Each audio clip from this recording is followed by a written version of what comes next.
Welcome back. It's interview time, and right now we're going to talk to one half of the LFA 5 main event. Prim Time Townsend joins us right now.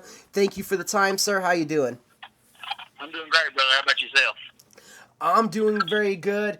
It's fight week. How did camp go? How you feeling? Now, I'm feeling phenomenal, brother. I'm excited. I'm ready for it to be here. I think me and Marcus are going to put on a good show for the fans, and I'm ready to get a win. What were your initial thoughts when given this opponent, when given Marcus as a name? I took the fight before even looking him up. To be honest with you, they approached me about it, and I was like, yeah, definitely, I'll fight Marcus or whatever. And I've only watched a little bit of film on him, like 20 seconds, and that's where he knocked the dude out in like 15, 20 seconds, whatever it was for the. I think it's on Legacy, but that's all I've watched. And he seems game. He seems tough. He seems like he throws hard and powerful punches, and that's really all I know about him, honestly. And then where are you at? What have you been up to? I mean, 2016 was for you kind of a relatively slow year in compared to all your other professional years. Well, 2016 wasn't the best of years for me, just to be honest, because had that first win. I got my first win back on the road right there because I had a split decision loss for RFA in 2015 in December, and went out there. California lost a split decision out there, so I can't leave it up to the judges this time. And then I come back, got me a win. Took a little bit of time off before that, got me a win, and then was about to fight another fight, and went up to Colorado to train. Ended up getting two of my ribs broke up there, and after I got a couple of my ribs broke, had to take about 3 months off. Got a fight in China offered to me after I finally got back in the gym and got all that healed up. And after I got that win, I was about to go back over to China, fight for their title, and make some good money over there. And they kind of just pushed me around and never did give me a date on the next show, and they've still not even had it. So I was lucky enough to call up Ed and Spin and be like, hey, I'd like to, fight for the LFA now, RFA again. And they're like, yeah, we'll get you on. So that's kind of the basis of how it went. It didn't go the way I wanted it to go, but at the same time, I'm got 2 more wins under my belt, and I'm healthy and got time to train and time to chill, and not being in a fight camp 24/7 was a cool thing too, I guess. The loss to Ernesto Chavez. How do you look back at that one?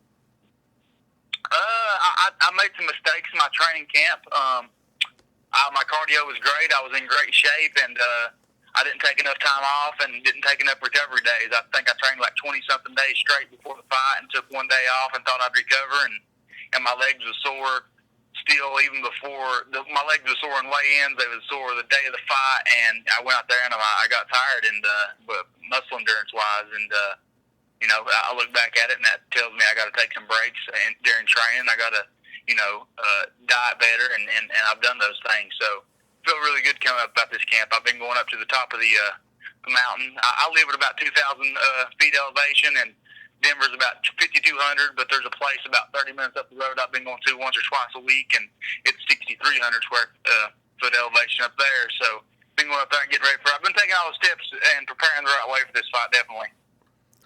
What are your expectations for the fight? You watched just a little bit of film on Marcus, like you said, just his most recent fight, 12 seconds, quick knockout.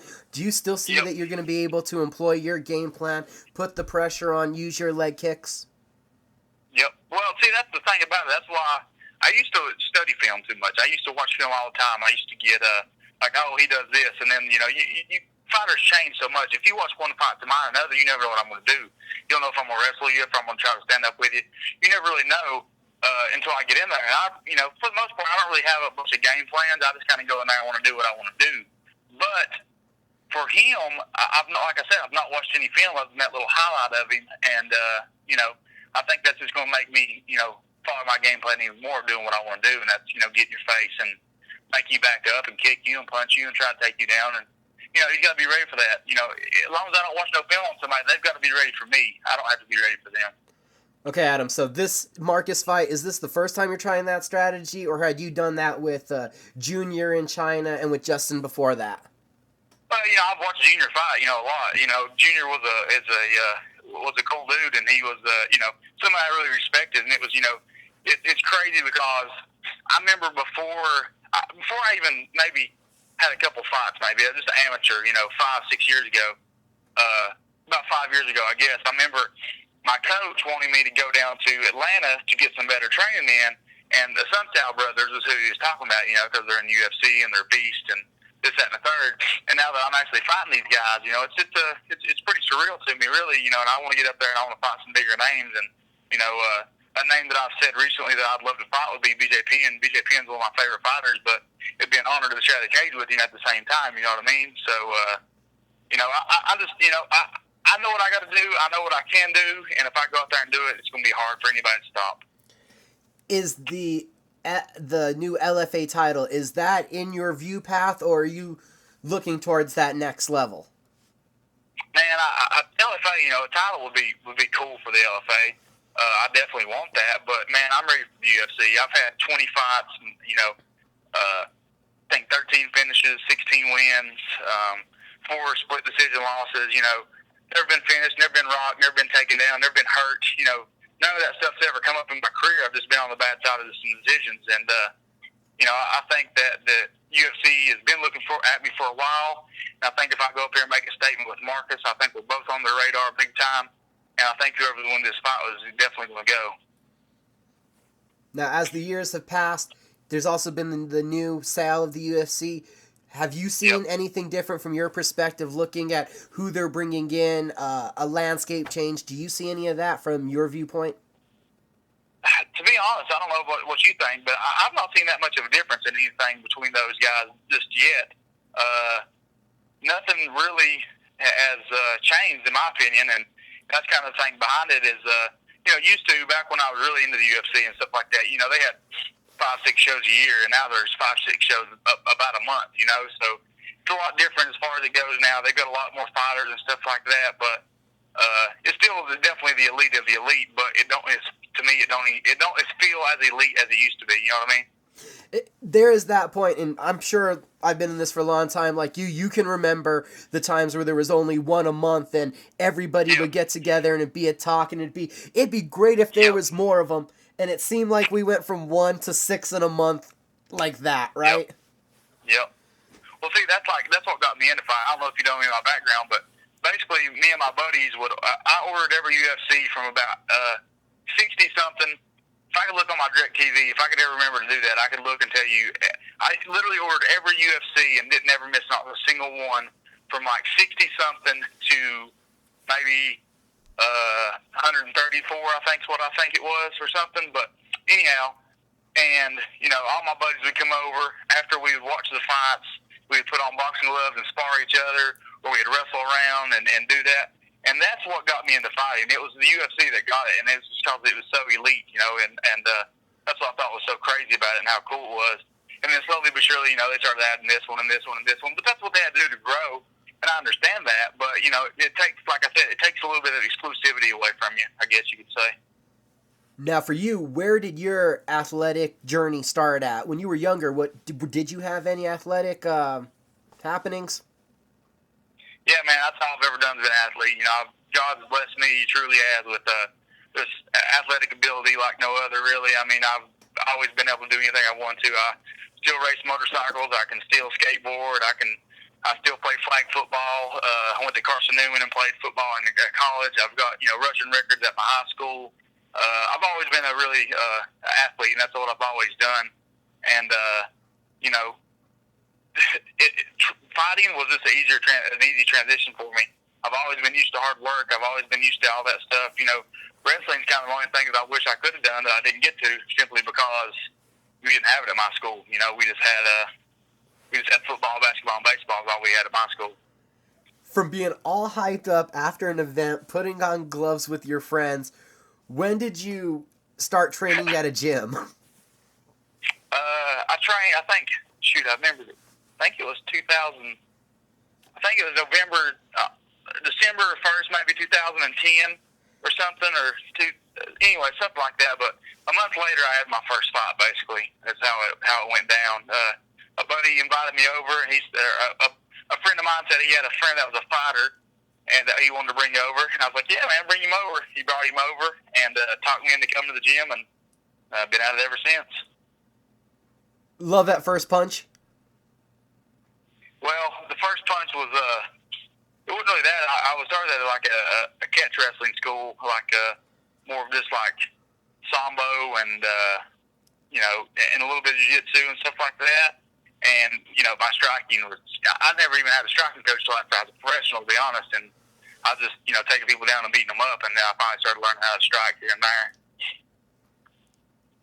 Now, you said you're this phenomenal athlete, and you're probably going to tell me everything was easy, but what was the hardest part of MMA for you to put together? Dieting. It still is. Dieting sucks. It's the worst part of it. It's just, it's the worst part of it. I think striking maybe is the hardest part other than dieting, just where I got short arms, and I'm like Rocky. I'm a white boy with no rhythm. I go to all these boxing gyms, and I do professional boxing as well. And they're like, you can't train him like a colored fighter. You can't train him like a colored fighter. I'm like, no, I'm going to move my head and jump forward, take some punches, and punch you back harder. That's my whole game plan. So it's an ongoing joke for me at the boxing gyms. With that boxing background, is it just the competitiveness? Is it the being able to stay busy? Why do you do both? I just want to make money, man. I mean, that's what I'm in this sport for. This sport's a very short sport of your life. It really is. You can't do it very long. You have nowadays I would say you have 10 years in it at most before the young, hungry guys and this new generation. This new generation that's going to come up from about 15 years old. So when they hit about 20, 23, the next 5-8 years of MMA fighters, when they first start coming up, and they've already had amateur bouts and stuff before they was even 18, and had all these fights and all that before they're even 21 years old. These next couple of guys that are coming up, that's when you're going to see the evolution of the sport even more, I feel like, because there was 1 or 2 kids that was training this stuff, but now you've got like tons of kids out in the gym wanting to be fighters. So it's going to be a completely different breed of fighters in the next 5-7 years, I believe. Definitely. I go to the gyms here locally in Albuquerque all the time, and the youth, when you see these kids wrestling and boxing and doing it at 7 and 8 years old, the level of competition we're going to have is going to be phenomenal. But on that, locally, I got some guys that I know that box and do MMA too, back and forth, and want to ask you the same question I asked them. How do you not shoot for a takedown or kick when you're in the boxing ring? How are you able to keep that in your mind? Because I know there's the heat of the moment and kind of just the muscle memory factor of it. Yeah, that's definitely a very true thing. And I don't really train straight boxing very often. If I have a boxing fight, I normally train straight boxing about 2 weeks out. I won't do any other thing other than boxing. Every now and then I might do a jiu-jitsu class or something, but most of the time I just do straight boxing about 2 weeks out, and that kind of breaks me from most of that. But I remember my first boxing fight, this guy come out, and the way he had his leg angled when he was jabbing me, he had his leg pointed plumb towards the other direction. And I literally about kicked the part out of him because it'd been so easy for that kick to land. I mean, it'd been like perfect, getting to knock him down and everything else. And I remember like loading my hip up for like a split second, and be like, "Oh, you can't do that." Right, I always got asked about it. That's the only other time I've had to do it. Right, I've seen some guys. No, it's easy. You got shoes on. I'm like, okay, so you have to think about that. I have shoes on. Don't kick. Yep. That's essentially it. So, but it was. I'm just glad I didn't do it. But I did tell everybody in my boxing fight, if I ever am getting beat up on, I'm throwing the hardest head kick I can in my life, and regardless whether I'm ever able to box again, it'll be the coolest highlight ever. MMA fighter, head kicks, boxer. Oh, the drama that would cause. Yeah, so it'd be cool. I'll be famous. You were in the RFA before. Now you're going to be the LFA. Were you at all surprised that the first fight, when they offered you get a main event showcase? Not really. I was on the biggest card that they had all year. My first fight for the RFA with the RFA versus Legacy. I met everybody there, and everybody liked me a lot. I liked everybody, and then the second time I was a co-main, and the third time I fought for him, I was the main. So really coming back and anything less than a main, I feel would not be doing myself justice, honestly.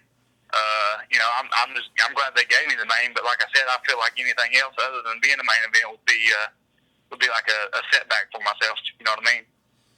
And then looking at the rankings, where would you put yourself among the lightweights that aren't in the UFC? You're right at the top? I'm the best lightweight in the world that's not signed by the UFC. Period. You know, there's some good guys in Bellator and there's some good guys around, but you know, I just don't feel like people that have the size and the strength and the athleticism as I do. Man, I really feel my time's come. I feel like I just, you know, it's just hard when you're from such a small town where nobody's from. You know, we got Ovens that's from Florida. We got Holtzman in the UFC that's from Knoxville. You know, but he trains out the MMA lab. There's nobody, period, that's from Tennessee, that stayed in Tennessee, that's in the UFC. You know what I'm saying? So I think that's just the biggest mistake that I've made. But it's not really a mistake. It's just something I couldn't do. I mean, I just couldn't hop up and leave my kids and my family and you know, go train at these gyms and stay gone for months at a time. I guess I could, but that's not what I want to do. I'd rather see my kids and train around here and take the harder road and get there my way than, you know, I don't have a manager. I've not done any of that stuff. So, you know, the road that I've taken is the road that I've wanted to. I've never had to, you know, abide by anyone else. When you look at people pricing out what the cost of being a fighter is, I got to say, if you're able to be your own manager, that's the best thing possible I could hear, because while you're trying to share 20% of your hard work with somebody else, no offense to any manager that listens to this. Well, you know, that's the thing, and that's what I told my man. You know, I had one for one fight. He got me the China deal, and then he couldn't find me another one, and I parted ways with him. And he was cool about it. I was cool about it, so it was all good. But, you know, I told him that from the jump. I was like, I just think it's insane that I have to give someone 20%.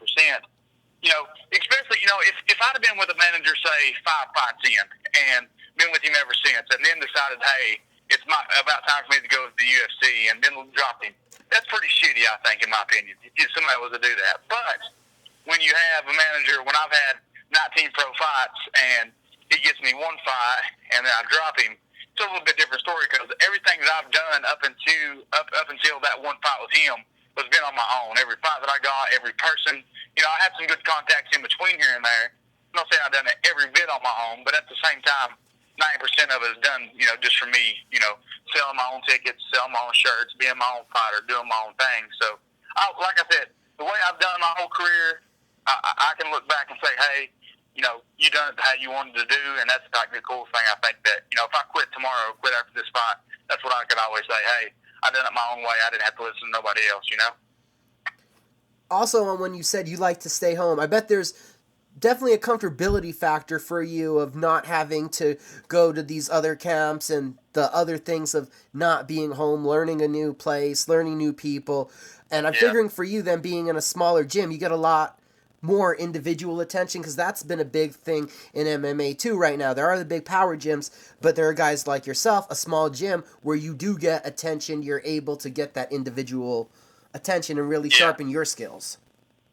Yeah, exactly what you're saying, man. That's kind of another big thing. You know, Elevation Fight Team and Easton's is really the only other big name gyms I've been to, and great people, tons of people there. But you know, you're not getting that individual attention like you're talking about, because there's so many good fighters there, and that's kind of the biggest thing behind it all. Is, you know, you got to have that one-on-one, and you know, unless you can pay a lot of money for that, then it's kind of harder to get. But you know, my coaches really do treat me good, and I have people that focus directly on me, you know, basically every day. Or even if I'm teaching a class, you know, like sometimes I'll teach a wrestling or a jiu-jitsu class, and basically I'll just design the whole class around myself, because I'll be like, hey, we're going to do this, we're going to do this, we're going to do this. And then, you know, when we get done with all this, you're going to put me through 3 or 4 hard straight rounds like this with everybody on me, you know, taking turns every minute or something like that. So, you know, like I said, like we just said, it works out a lot better when you're at a smaller gym. You just don't have the athletes and the level of competition in your gym is about the only thing bad about it. And then we talked about it. You feel you're the top of the mountain outside of the UFC. Is Bellator a possibility for you? Free agency has been happening. We've seen guys jump ship. That's in the headlines of the big sites all the time. Is it? Do you have a UFC dream, or is it's the financial goal? Would either one do? Well, you know, I do, but I don't. Kind of when I started doing the overseas, when I started looking for a manager, and I had all these people saying, "Hey, you can go fight overseas and make big money." I was like, "Yeah, well, let's do that then. Let's go overseas. Let's make some good money," which I did. I was going to make a lot more the second time I went over. But you know, there's so many promotions and all that money. You know, it's normally from you know, like just different type of people and different, especially Russian and stuff like that. You know, you got your mobs that are running these, or out in Abu Dhabi. You got all these different people running these promotions, so you never know how long they're going to stick around. And that's kind of what happened with the promotion that I went for. But I kind of had that dream. But then I just seen all these guys getting a push to the UFC, like Sage Northcutt and just different fighters that I watch on there all the time fighting. I'm like, man, I can beat these guys. I know I can. Like these guys, like it drives me crazy when I see some of these guys getting these opportunities just because of who their manager is or who, what gym they're out of or stuff like that. So that is why I want to go to the UFC. I want to go to the UFC to prove that I can compete with those guys and make money. But if Bellator called me and they offered me as much money as the UFC, I probably wouldn't turn it down either. But I do want to be in the UFC. That's really my priority number one at this time is getting to the UFC, making money, and proving that I'm legit as I've always said I was. Adam Prime Time Townsend, gotta ask. Prime Time. Prime Time. Where did the Prime Time come from? Long story short, Deion Sanders and Dallas Cowboys is my favorite football team. Deion Sanders is my favorite athlete of all time, and just kind of stole it from him a little bit, to be honest. But they had a bunch of other goofy names like Adam the T-Rex Townsend, Adam the A-Bomb, just like goofy shit like that. And they was like, nah, well, I was like, and I'd always wear like Dallas Cowboys shirts to the gym or Deion Sanders shirts, and they'd be like, we gotta call you Prime Time. And I was like, that sounds better than all this other goofy shit y'all have been making up, so let's do that. Now, as I thought about asking you questions for this interview, you living in Tennessee, I kind of had a feeling you were going to end up being a Cowboys fan, and I thought if I said, did you steal the nickname for Deion, I might be overstepping. But no, my theory was completely right. I never even mentioned it. Yep, you should have, brother. You should have. Now, also, you have a very noticeable brand. You are tattooed up. You have a great back silhouette. What's the meaning to that piece? Everybody always asks that stuff, and they're like, "What's this mean? What's that mean?" I'm like, I just get them because they look good, or I think they're cool. Really, everybody's like, "Oh, I got this koi fish because it's or I call them a carp." Around here we have carps, and like, I got this koi fish because it means luck and this, and I got this peace star because it means like peace and all this.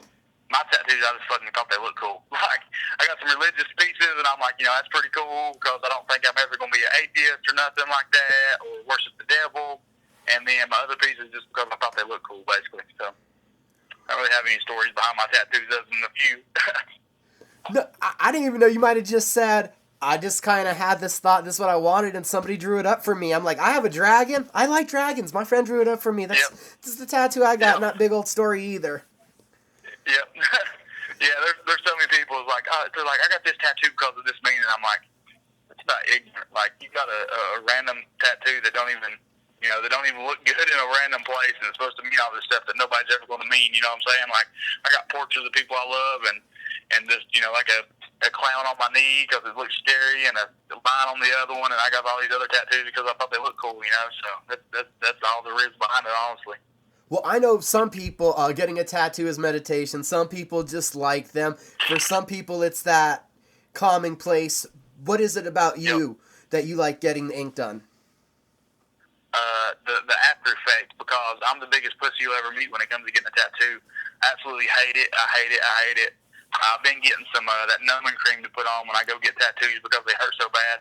I'm out of easy spots to get tattoos. Your back's easy. Your upper arms are easy. The outside of your arms are easy, And other than that, that's about all that's easy. When you start going on your knees, kneecaps, it hurts. When you start going on your ribs, it hurts. When you start going on the inside of your arms, it hurts. Like, I don't have any more good places to put tattoos anymore, so I hate it. Like, I'm so miserable when I get it done. I'm just so ready for it to be over and have the final effect.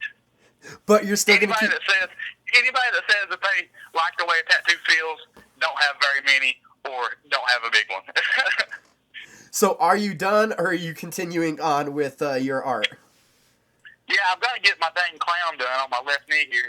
Pennywise, I've got his coat and his little thing goes around his neck. I've got it started, and like I said, it was hurting me real bad. I was like, well, let's just get this much done today, and that's all we done. And then I ain't been back to get it finished yet. So now it looks like I got two big meatballs on my shin. So this one girl, she said, "Do you have meatballs on your shin?" I was like, "No, that's supposed to be a little fuzzy little thing on his shirt, and I've just not got it all finished yet." She's like, "Oh, I see it now." I'm like, "Yeah, thanks for thinking of meatballs, though." Also, with your style, I've noticed in some of the trunks, we've seen a camouflage kind of theme with what you wear to the ring. Yeah, man. So like I've actually got some really cool shorts, and I've got camo and orange. I've had the orange camo, but now I've got these like straight up camo shorts with orange on them. So it's like the hunter theme with a little bit of blaze orange on them, but the orange really ain't the blaze for the hunters. It's camouflage showing from Tennessee, from the woods, and then I got the orange to show the University of Tennessee volunteers some support too. So I'm trying to rep where I'm from, man. I'm proud of where I'm from. I'm proud of. I love Tennessee to death. I think it's a great state, and I think East Tennessee is the best part of it. And then, I'm proud. I come out to. I don't know if you ever heard my walkout song, but I walk out to my high school's theme song, and then it goes into a custom rap song that some of my buddies made for me. So, I'm proud of the local scene, man. We don't around here, like I said, you just don't get no local. There's no local.